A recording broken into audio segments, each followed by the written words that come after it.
Eto, mga senior citizens, alamin natin kung paano nga ba kayo mag-avail ng 5% discount para sa pagbili ng LPG. At alamin din po natin kung ito ba'y sapat na o kulang na kulang pa.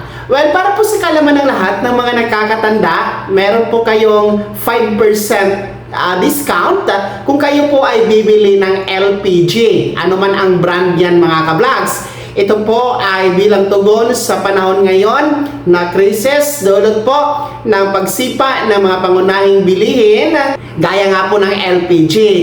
Dahil sa krisis sa gitnang silangan o digmaan sa pagitan ng US, Israel at Iran. At isa nga po ang LPG sa tumaas ang presyo nito, mga ka-vlogs. At base po sa patakaran at saklaw ng Joint Administrative Order DTI-DADOE JEO-2402 ay inaatasan nito na magpatupad ng 5% discount para po sa LPG na kinukonsumo ng ating mga senior citizens. Well, ano nga ba ang basihan para kayo ay maka-avail ng 5% discount? Una, magpakita po kayo sa inyong bibilhan ng inyong senior citizen ID para po patunay na kayo ay isang senior.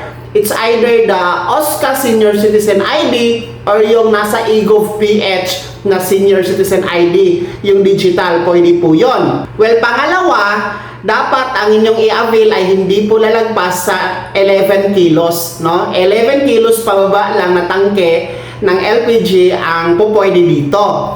Pangatlo ay maaari po kayong magpirma o maglista ng inyong pangalan sa inyong binilhan, no? Kung kailangan nila, no? Pero kung hindi naman required, hindi na ito applicable, mga ka-vlogs. Pang-apat, doon lamang kayo dapat bibili sa mga accredited na LPG distributor, no, yung accredited po ng Department of Energy or DOE. So doon lang po kayo dapat bibili para ma-avail nyo po ang 5% discount sa LPG.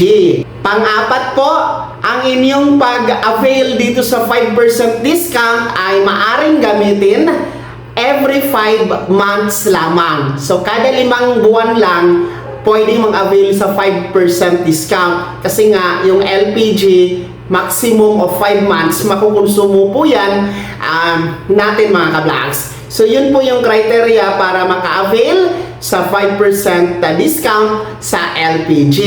At para po sa inyong kaalaman, dapat po ang bibilhin ninyo na LPG ay hindi po ginagamit pang negosyo. Dapat pansarili lamang, no? Sa bahay lamang. Baka kasi meron kayong karinderya o mga kainan dyan, doon nyo gagamitin, ibawal po yon. Dapat personal use lamang ang LPG na inyong bibilhin. So yun po ha, mga senior citizens, ang kabuuan na detalye hinggil nga po dito sa 5% discount para sa LPG na kung bibili kayo.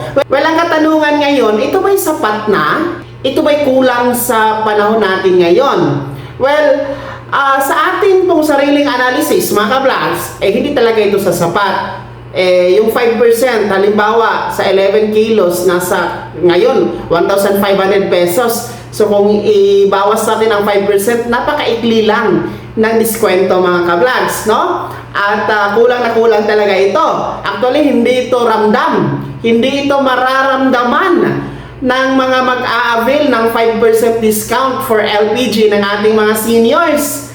No? Parang walang nangyari. Parang wala lang, no? Parang walang diskwento, no? Hindi ko din masasabi na ito'y malaking tulong. At hindi ko din masasabi sa inyo na dapat kayong matuwa dito. Kasi nga, ako personally, ay nakikita natin kulang na kulang ito at hindi ito mararamdaman ng ating mga senior citizen. So sana, tinaas man lang, no? Kahit pa paano, 20%. Ipantay na lang doon sa diskwento sa ibang produkto at serbisyo. 20% na lang para maramdaman naman ng ating mga nakakatanda no, uulitin ko, hindi talaga sasapat ang 5% discount para sa LPG.